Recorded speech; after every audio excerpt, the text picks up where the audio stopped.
Well, thank you for being a part of tonight's Muchas online gracias por ser seminar. So here's what I want to do. I want to talk about some of the reasons why that I think our young people are facing the usage issue. Why are they using substances? And not only why are they using, but what are they using? And then how can we collectively make a difference? And I know that we have parents and grandparents, we have educators, have different people, different backgrounds, different understandings of all of this.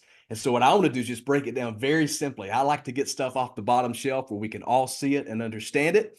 And so that we can learn together tonight so that we can all make a difference in each and every one of our communities. So here's what we need to know. We need to know this, that addiction begins early. It is said that 90% of those addicted to a substance began using this substance before the age of 18. So here's what we understand. We understand that they're using these substances very early on. And so we ask ourselves the question, then why are they using these substances? Well, I think there's two different reasons. We have an external and we have an internal reason. And the external reasons may go something like this. Many of us can remember, if you, depending on your age, you'll kind of tell yourself this, your age in this, but some of you can remember a Friday night when you would leave to go hang out with your friends or do whatever you did back in the day. And your parents would tell you something like this: don't be drinking, don't be driving, don't be smoking, and certainly don't have sex. And the worst thing that could have happened was maybe there was somebody would come home and a teenager would say, we are expecting a baby. I mean, this was like what would rock the world of your parents. Yet today, our factors are very different. I believe that our internal factors that our kids are dealing with are deeper than maybe the external factors of some of our decades ago, our raising and our growing up. The internal factors that our kids are facing today are things like anxiety, depression, self-harm, and suicide. So our students are dealing overwhelmingly. If you're in the lives of teenagers and you talk to them at all, you'll see that they have great anxiety, that they're anxious and they worry and they're fearful, and they have a lot of depression. Our students are depressed. They're self-harming themselves, trying to find an outlet for this pain, which sadly, ultimately, sometimes leads to suicide. As a matter of fact, suicide is the second leading cause of death of our young people. We're told that the suicide rates of those ages 12 to 24 grew 60% from 2017 to 2018. That's alarming. Our students are suffering, and many of us are so disconnected, so busy, we don't understand it. We think it's just young people, they're just growing up. We dealt with this, we experienced that, but it's different for these kids. And there's a lot of different factors that could be talked about. We say our kids spend way too much time on screens, on social media. They're getting less sleep because of all of this, less exercise. And of course, because they're so separated, they have less in-person interaction maybe than ever before. But I would also say that I would believe that we also see this in maybe the breakdown of our families. Our families look different. We have a lot more single parent homes than we've ever had before. And so we have a single parent that's working hard, trying to raise the kids, provide. They're going, they're working, they're doing, and the kids are kind of taking care of themselves a lot. We just have a lot of different factors. And then the social media thing. We have kids that are addicted to social media, watching the influence of social media, telling them they need to look a certain way, act a certain way, be a certain way. They're not good enough. They're not pretty enough. All of these different things. We have artificial intelligence that's telling them that they want to be their friend. And if you don't have a friend, you can have an artificial friend. I mean, it's just deep in the layers of what these young people are dealing with. And because of that, here's what we know. COVID was a big deal. I mean, many of us have moved on from COVID like it never happened, but our kids said that they felt uncertainty. They felt fear and boredom and isolation. Many of these kids that didn't know what to do, and we told them that the world was coming to an end and everybody was dying and there was all this fear, and we shut them off from the world. And then we pick back up and we continue on, but our students, our kids are still left dealing and reeling from the effects of this pandemic. 44% of them said they felt sad and hopeless. 55% said they experienced emotional abuse, and 11% said they experienced physical abuse during COVID. And yet we've sped the world back up, but our kids are still left dealing with all of this. Because of this, we've been declared in a mental health crisis. In December of 2021, the Surgeon General issued a rare public health advisory stating a devastating mental health crisis among young people.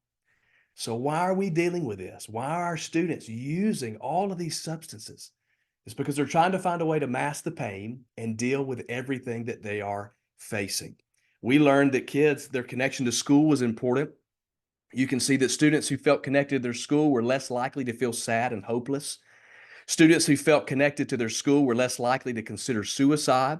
Students who felt connected to their school were less likely to attempt suicide. And students who were connected to their school said less than half of these students felt connected to their school during the pandemic. So we took something that was a constant.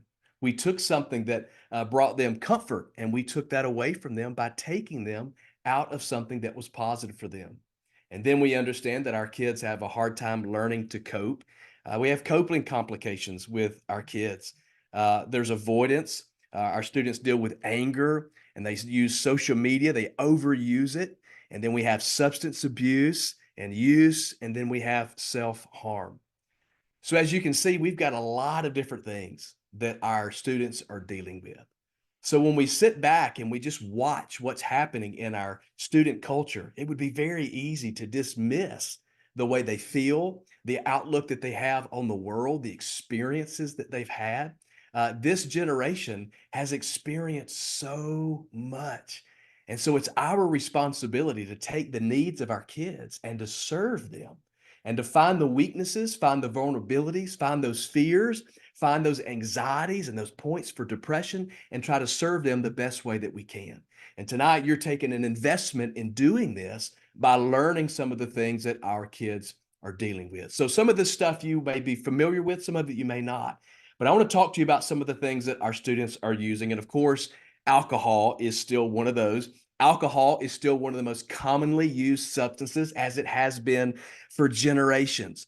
But what we have to understand about the alcohol issue is that it's available.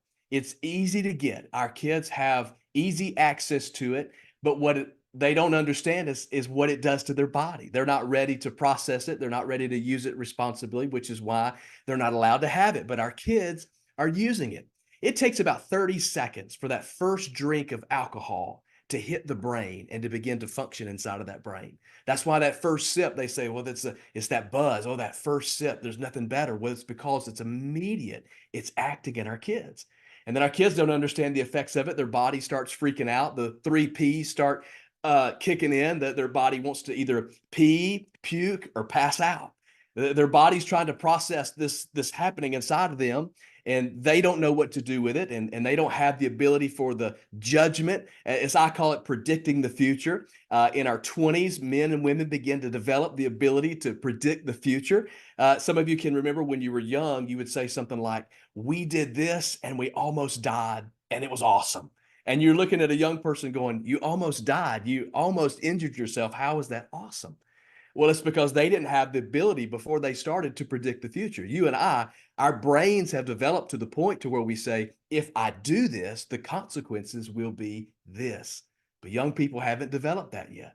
And so it's our responsibility to help them understand as they take this substance that's readily available for them and try to help them understand the decisions that they're making. When asked why they use this, most teenagers will say, it just numbs the pain. Most teenagers would say it takes me out of the moment. It helps me to forget. It helps me not to feel. It gives me a coping mechanism that I can overcome whatever it is that I'm dealing with. Many of our students who would say that they're using a substance because of anxiety or depression would give this reason as to why. One of the next substances that we see often in our kids is marijuana. Now, many of us have different thoughts and opinions about this marijuana debate that's happening in our world and in our country, and we have different positionings on it. But here's some things that I think it's important for us to understand about where we are. Marijuana is the second most commonly used drug in the state of Alabama. So it's a prevalent drug that's used right here in our state. Teen usage of marijuana is at its highest level in 30 years. In 2019, 30% of teens reported a lifetime use, meaning that they use it all the time, and 22% reported using in the last 30 days. So 30% of our kids have used this, and 22% have said, I've used this in the last 30 days. Now, many of us would say, well, it's just marijuana. What does it matter? It's not really hurting or hurting anybody. But look at this. The average level of THC between 1980 and 2011 was between 2 and 5%. Today, the THC level is around 90%. So what we have to understand is that it's a lot more potent. It's not the same thing that may have been used generations ago. And this is what our kids are using. This is what they're looking for. Now, here's the delivery method. So because we think about it and we go, well, how do they use it and where do they get it? Well, they can be in gummies. There's candy THC. It's in cookies, chocolate, cereal, ice cream, different beverages, brownies, pills, cooking oils, condiments. There are so many different delivery methods for marijuana. This is a image here of different snacks and candies that all have THC. If you take a look at the bags, it's almost hard to even see it in there. I showed someone this picture just this week and they said, oh, my mom eats those all the time. And I said, really? Your mom eats all of these? I said, take a look at these bags and tell me if you can see anything that shouldn't be there. And at further inspection, they said, oh, wait a second. This is not what I thought it was. And they were very confused because they had no idea that this was even a possibility.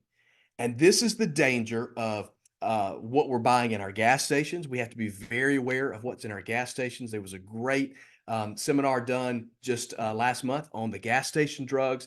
That's very, very important to understand what our kids are buying, because this can be used right in front of us and it's not even know that our kids are using it. This is a current round that's on TikTok that these are being sold with The Simpsons branded all over it. So it's all aimed at kids. And we're going to talk about a little bit of that in a moment as well. Another one that you may be very familiar with and you may see everywhere is vaping and the vapes. And I want to take just a moment and I want to break this down for us, because this is one of those things that there's so many different opinions. There's so much misinformation about vapes. And so we have to really be able to understand what it is, what's happening with our kids, the dangers of this substance, and what they can do with it, and really understand it. So I want to break it down and give you just a little deeper dive into the vapes. Now, vapes entered the market around 2007, and initially they were kind of marketed as a way to help you stop smoking. This is the most commonly used tobacco product among young people since 2014. So cigarettes are almost out. You don't see a young person with a cigarette, but you'll see them using a vape. More than 3 million middle and high school students have used a vape. 27.6% vape every day, with 40% reporting that they've used 20 in the last 30 days. Wow. Disposables are the most commonly used. Refillables are the second most commonly used. And 85% use flavored vapes. And all of this is very important. And you can see some of the most popular brands there as well. Now, these are different types of vapes. You can buy them in all different forms. The disposable are just one-time use, hit a vape, use it, and throw it away. And then you've got all of these different systems all the way up into where it says a mod. And this gives them the ability to really customize their vaping experience to whatever they want it to be. And so there's so many different forms, so many different factors. These are just a few. There's so many different delivery methods that our students are using. They have them that hide them in cups. You can't see it in the cup. They have them where they flow through the drawstrings of a hoodie or sweatshirt. So if you see a young person walking around chewing on the little drawstring of the hoodie, sometimes it very well may be that there's a vape in there, and that's what they're using for the vaping. There's so many different delivery methods for the vapes. And so we have to be aware of what our kids are doing and where they're getting this stuff. This is when vape started with Juul.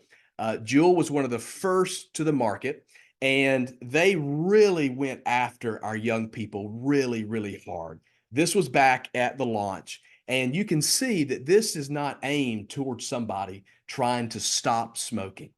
Every ad that you'll see in way that they predicted the way the company would go, who was going to be their customer, they always intended for it to be a young person.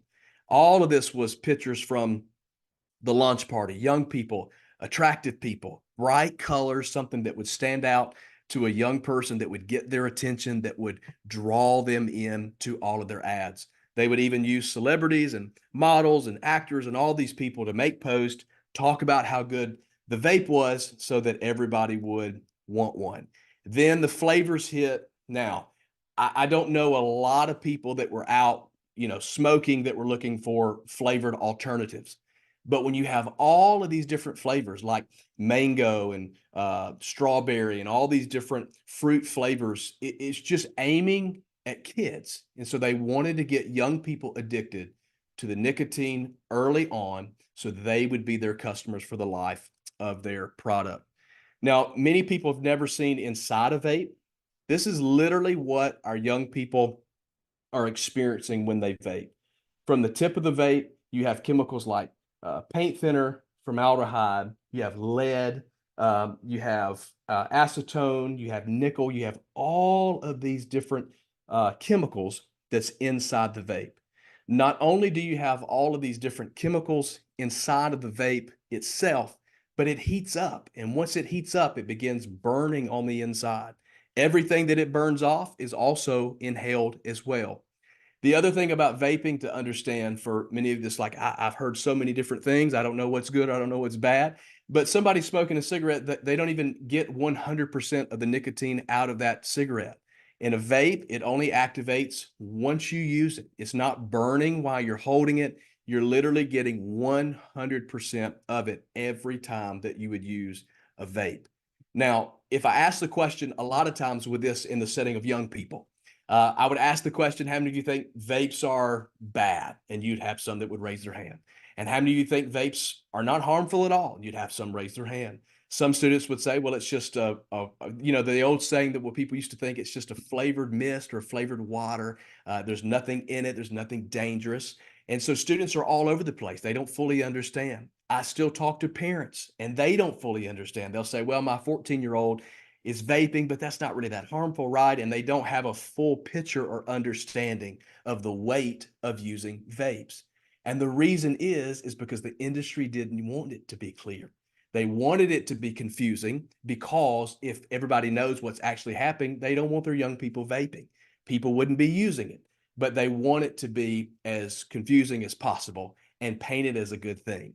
I look at it this way, and this is the best way I can help young people understand it about what vape is doing on the inside of you. It's like walking into a bathroom where someone is taking a hot shower. If you've let your shower run hot and steam gets all over the room and it's kind of wet on the inside.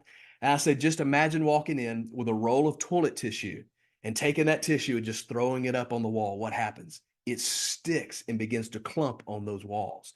And that's the same thing that happens when you are inhaling and ingesting whatever it is that you are taking in from that vape. You have this whole environment set for it just to clump and to grab hold of you inside of your lungs.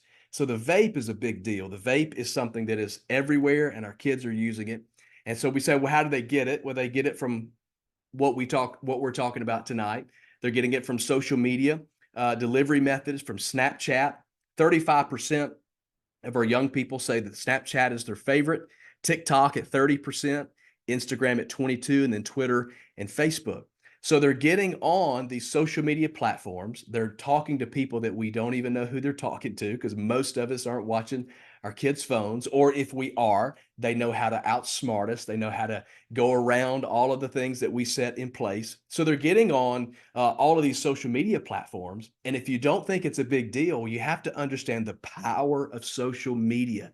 Just in 2020, $41.5 billion was spent on advertising. And who are they aiming at? Who are they targeting? They're targeting our children. They have a 12% growth rate year over year, which is unbelievable in business. So they're making a lot of money selling a lot of ads that are all aimed at our kids. So here's what they do. They get on a social media network like say Snapchat or TikTok, and then there's usually like an advertised post. So you have a dealer that would go on and they would advertise that they're selling whatever it may be. This may be vapes. This may be some form of marijuana. There's different ways that they can search with hashtags and emojis. They would send a DM or they would comment something specific that would let the plug, which is an online dealer, know that they're interested in purchasing something. And then they make a purchase through an app that is very secure, that would maybe disappear, that you wouldn't know that they would be using. It may look like something just like this right here. So this would be a dealer's post. This would be their image to say, hey, I've got some stuff ready. This is going out. You just let us know if you want it. The picture that you can see right there on the right, it looks like cereal. It's branded and looks like it's flavored as just a cereal. So if you saw that laying around, you may not think anything about it because they've thought it through from beginning all the way to the end. They even have their own secret language. This is just a very small fraction of some of the emojis that are used in communicating what these students are doing online. So if they want something, they have a little emoji that if you see a text thread and you don't know what all of these little texts are with all these little images and what they're talking about, well, this is simply an easy way to see exactly what it is that they're asking for. They have their own secret language. So you can see it's really important to understand the world of our teenagers. We need to know why they're doing this, and then we need to know what it is that they're doing and how in the world are they getting it? How are they doing it? Well, they have their own system, and that's why we're talking about this tonight. Another one that's really important to understand right now that is so dangerous is the drug fentanyl. And this is becoming a major issue and very harmful, very dangerous in our kids. We need to understand that it's 50 to 100 times stronger than morphine. It's 50 times stronger than heroin. Um, so you got to understand that this is not just a small, simple, recreational drug. This is a deadly drug. As a matter of fact, 77% of all teen overdose deaths involve fentanyl. It's the greatest drug threat in the state of Alabama right now. You can see the death increases from 2020 to 2021 right here in the state of Alabama. It's the drug with the greatest increase of availability here in our state. So what we have to understand is that it's becoming prominent, not just out there somewhere, but right here in our very own state, and it's impacting our kids. You can see in this image just the very smallest dose, a deadly lethal dose of fentanyl, just compared to the size of a penny. So it's dangerous and it doesn't take much and it can be hidden. You can see it's baked into pills. They use it for producing fake drugs. You can see a drug that's authentic versus one that is fake. You may not even notice it to the naked eye, and that's what makes it so dangerous. So you have real, you have fake in the Xanax. There's another one. Another new thing that's very concerning is the rainbow fentanyl. Why would you color it? Why would you put different colors to it? It's because of attracting it to young people, because you want them to be attracted to the image of the pill. It looks like candy, and if it looks like candy, it's something that they want to have. So then we ask this question, well, why in the world would something so dangerous be something that our students would want to use? Don't they have better judgment than that? Don't they know? Aren't we telling them? What are they teaching them in school? All of these different things that we try to ask about our kids. But it's no different than any of us in anything that we do. Every time you pick up your phone, it's a form of an addiction. You're being tempted with it every single moment to look over at that phone, to look at a notification, to see what's happening on your social media platform, because it hits something that happens in every one of our brains called dopamine. Many of you know what I'm talking about. Some of you don't even know how it works, but it's a chemical released in the brain that just makes you feel good. So every time you get a notification and you take a look at it and you pick it up, it made you feel good. Every time that you were, wanting a midnight snack and you walked down and you opened up the fridge and you got something good, it made you feel good. Here's how your brain works. This is interesting. On a normal day, your brain produces about 50 nanograms per deciliter. So let's just say your brain's got 50 of this dopamine in your brain, just a normal day. You got up, you're getting ready, you're going to work, nothing out of the normal, you feel okay. It's just a normal average every day. On your worst day, you produce about 40. So this is like the day you woke up and you said, not going to work. I'm going to call in. I don't care if everything burns to the ground, not doing it today. And then let's say your best day, you won the lottery, you're headed to the beach, you've leaved it all behind. This is like your dream. Well, maybe 100. So you've hit the max at about 100 on your best, absolute, most incredible experience. This is how your brain is functioning and producing things that make you feel good. A few other things, your favorite food, 94. So some of us, it's a brand new year. We got these New Year's resolutions going and we're going to do it. We're going to lose that weight. We're going to get in shape. We're going to do all that, but we're pulled back to that fridge. Well, it's because that favorite food hits that dopamine.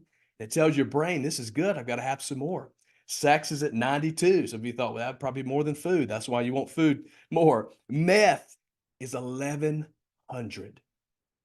Take a look, nearly 10 times over what your brain should be producing.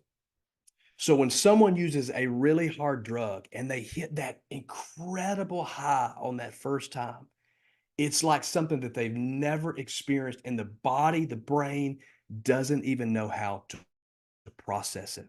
So when you're using substances like marijuana or alcohol or nicotine, and it's hitting that sensor, you're getting that dopamine hit, you're getting that high, your body's responding like, this is euphoric. This is the best feeling I've ever had. I feel good. I don't feel depressed. I don't feel anxious. Well, when our students or anybody else that's struggling with this experience that, they don't want to go back to anything else. The high 100s is where we should be. And look, this is what's hitting right here just with marijuana, alcohol, and nicotine.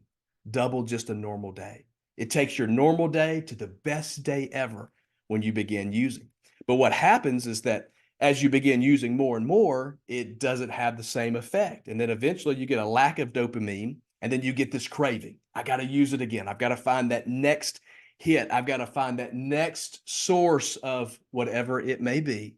And then you go into survival mode where you're gonna do whatever it takes to find it. You're getting serious, you're getting angry, you'll leave your job, you'll go out, you begin to do all of these different things. And then you take what's called primal action.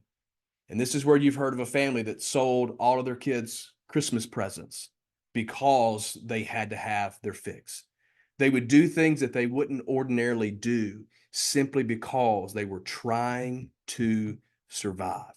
And for many of us, we may not understand this in the big picture, but what I'm hoping to help us understand is that when we talk about our kids and what they're saying and what they're experiencing and what they're feeling, and then they get a little taste of something that takes that edge off, whatever it may be, and they begin that long road without fully understanding the implications of their decisions, of what it's doing to their body and what it's doing to their development. And as our parents, as teachers, as leaders in their community, as mentors in their lives, and adults and coworkers, everybody around us, we have to help navigate some of these tendencies because we're looking for that next fix. We're looking for that next dopamine high. Let's talk about it just for a second as adults. Some of us as adults will say things like this: if I can just get home from work and I could just take a hot shower, and many people say if I can just get a glass of wine and I could just sit down and I can relax and play some relaxing music. What you're saying is I need that hit of dopamine that's going to help me cope, that's going to help me relax, that's going to take me out of the moment for just a second.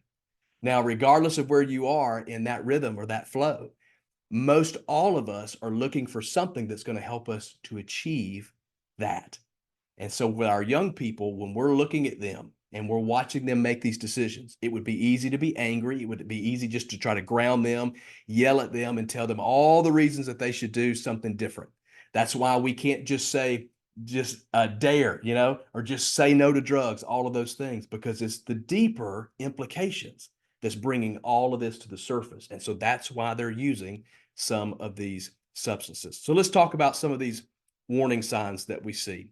If you're trying to find out, how do I know if these young people are doing this? How do I know if my kids are using? How do I know if I've got a problem on my hand? Well, a couple of things you can look at is you'll see a shift in their mood or their personality. They'll become depressed or less motivated. You'll notice that they're uncooperative. You'll start to notice some behavioral changes. Their social interaction is different. They isolate themselves.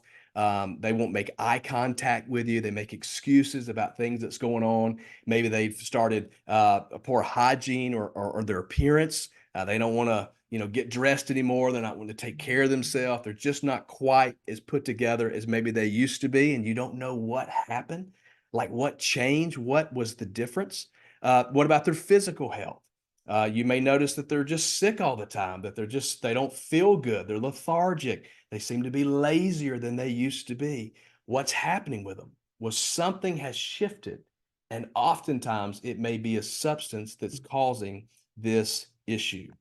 So I want to ask you this, and I just want you to stop and think of all the things that you can observe in your own kids or on your own community, or those that you have influence with or leadership in. Can you stop and think of some people that you've once said, I don't know why they're doing that.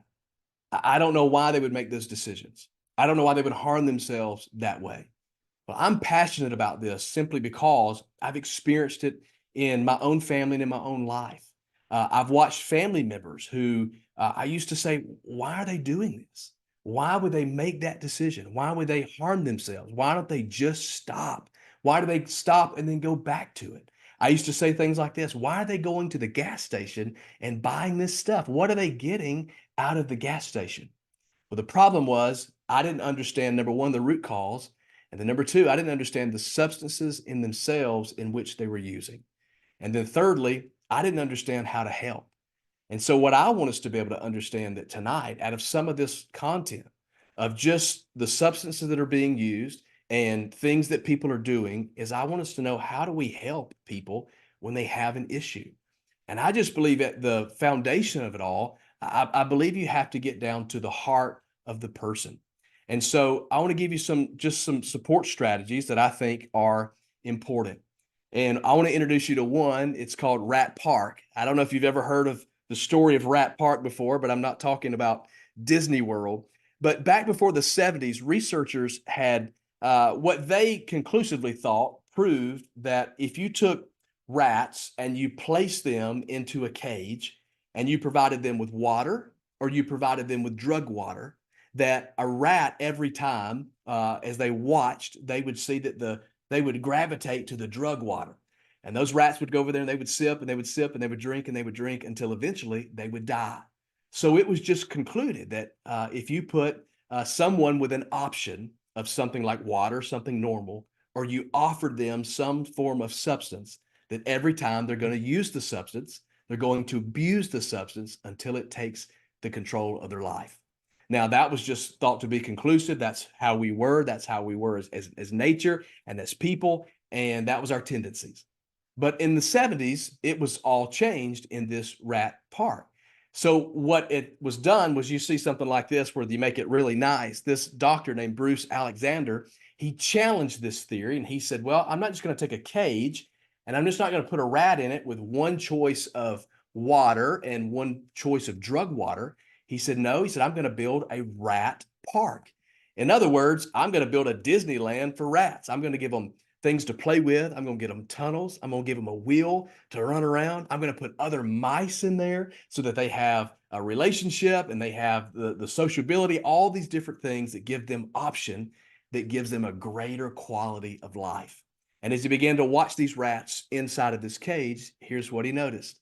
He said, as they all live this life in this nice place, I'm going to give them water and I'm going to give them drug water. And then we're going to observe the difference that it makes with the environment. And here's what he learned, that every rat, although they may be tempted to nibble on the drug water or go to it, no rat ever abused it and no rat ever died inside of this environment of Rat Park. And the conclusive decision was this, was that the environment mattered as much as anything else. In other words, you isolate someone, and you only give them that option, Well, that's what happened. But when you give them other rats or other people, when you give them the ability to socialize, when you give them other things to do, when you keep them busy, they will never, ever do anything different. So what am I saying? Here's what I'm saying is that we try to find the solution to a specific problem.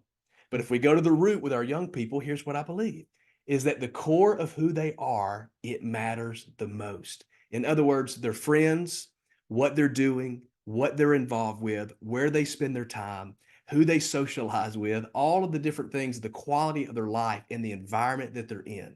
So the time that you spend with them, the communication that you have with them, all the conversations that you have, create your own rat park. That's what I'm encouraging you to do, because here's what we've learned. We've learned this in this generation, that this new Gen Z generation, that they really actually value the input of the generations that go before them. You'll see that the biggest majority of them will agree that they feel valued by people in their life who are older than they are. Oftentimes we will try to say that, well, we're out of touch and we don't know how to relate to young people, and we don't know their lingo, and we don't know what they're going through, but they feel valued by people in their life who are older than they are. They do say that older people don't always understand the pressures of their generation. So if a young person doesn't feel that we can understand the pressure that they're under, imagine the difference it would make if we just sat down and said, I just want to listen to you. I want to listen about your day. I want to listen to what you're going through. I want you to be able to tell me, what are you experiencing? Why do you feel this depression? Where does this anxiety come from? What's the weight that you feel that's on your shoulders? They would say that those in positions of authority in their life, like parents and teachers, have their best interest in mind. So when you're talking to a young person and when you're communicating the dangers of these things and you're trying to get to the root cause of the circumstances that they're in, they actually appreciate. They know that you have their best interest in mind. They may look at you like they don't, but they feel that you have their best interest in mind. They often look for people who are older for advice. They welcome positive criticism. And they say this right here. I think this is important to understand. They say that I meet regularly with someone who is a mentor with me. And the biggest majority of them don't. They don't have somebody. And so this is what I want us to say. When you create this environment for them, when you create a place for the people that's around you, they're saying, I need someone. I don't have somebody that I'm regularly connecting with who's helping me. So it's our responsibility to the best that we can, not only to understand what it is that they're doing, what it is that they're using, and why, and the dangers of it. But again, back to that root cause of what we can do to help them. Another thing that I'll share with you that I think makes a big difference is that you can just help change the environment by providing more information. So when you're talking about things to do and ways to help them, well, change the provide information, like provide information for what happens if you do this. Uh, Give them all the details you can give. Prevention is one of the greatest resources and tools that we have. There are so many great things that we could just to provide information.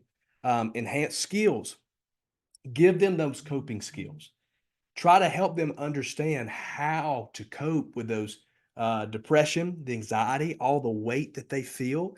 They need the ability to be able to have the coping mechanisms that they need.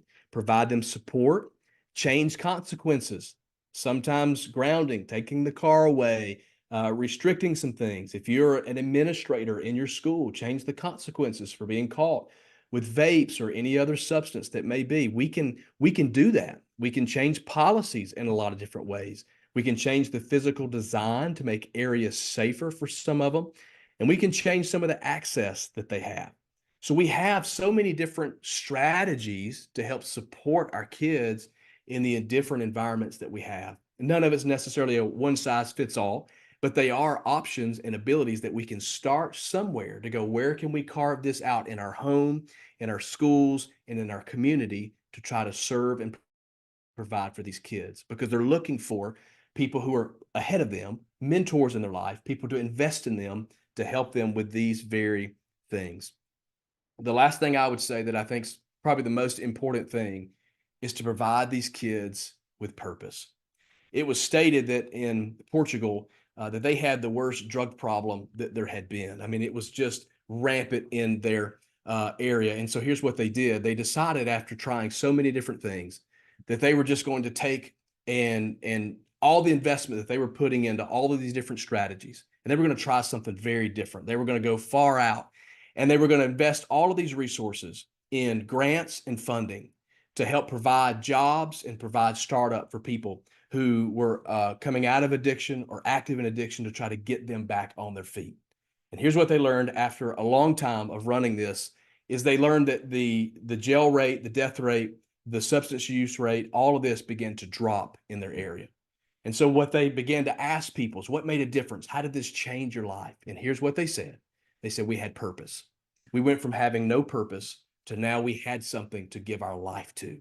We had a purpose to get up in the morning, to put our effort into something, to put our life in something. And so we were able to rise above the stuff that we were in. And so I'm encouraging all of us in all of our influence, whatever it is that you do, if you're a mom, if you're a dad, if you're an administrator, if you're an educator, you have influence and you have the ability to help these young people find purpose in their life. And when they have a purpose and understand that I don't need anything that's going to prevent me from fulfilling my purpose, from living my life on purpose.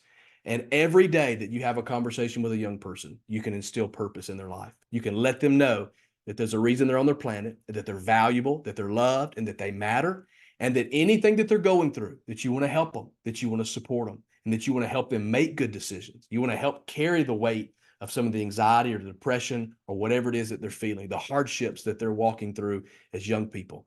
Many of us, we live through a lot of the external things that our kids still face, but there's some deep internal issues that our kids are facing today, some of those pressures that we never had to walk through, but it's our responsibility now to help them. So as you look back over the landscape of just some of the things that we talked about, you may be able to identify some of these in your area and in the context of where you are. And I know the Addiction Prevention Coalition has so many great resources that can help you in doing that. Community coalitions just like ours that I lead in the city of Alabaster, Alabama, we have incredible resources that can help you do that as well. Another great resource is Compact. Compact was started several years ago to help our young people in our communities with issues just like this.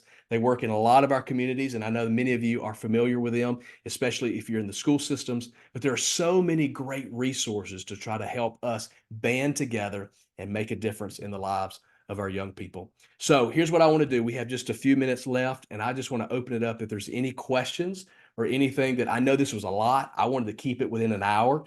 This will be available on demand later if you want to go back and you want to watch again to specific things. But I did want to open it up for any questions. Does anybody have anything that they would like to ask or expand on any at all?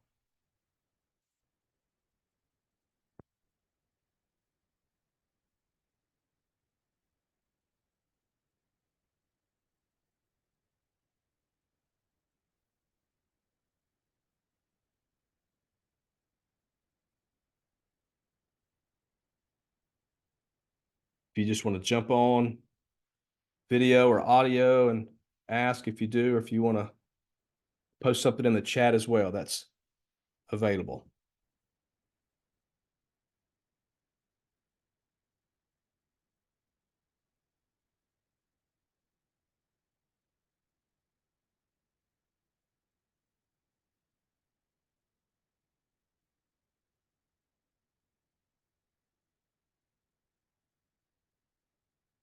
That's a great question. The dopamine, how much dopamine does the brain release with meth use?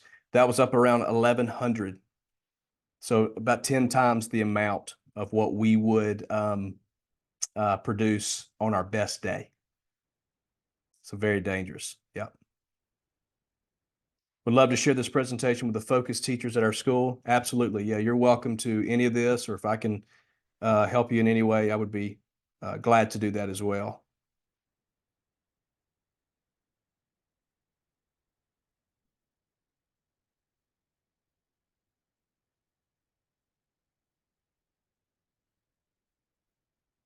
Are you available to speak to student mentors, peer helpers? Yes, Amy, absolutely. I spend a lot of time doing this, especially with young people.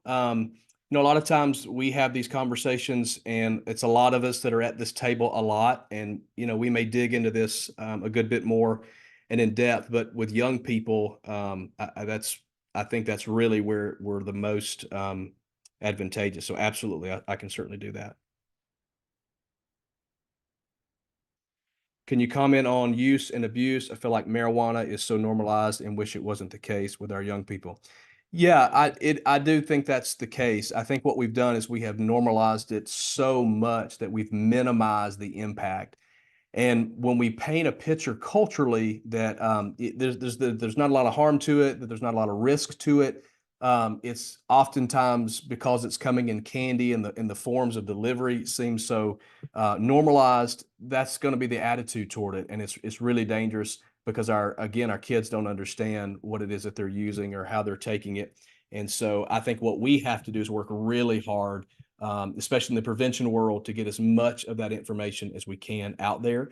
A lot of times what I find, and I'm sure many of you do as well, is just by presenting the opportunity for kids to ask questions. Sometimes kids just don't have an opportunity or an outlet to ask a question.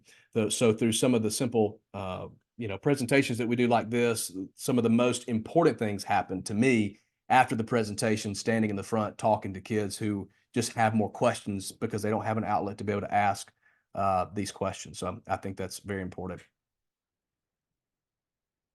It's a great question.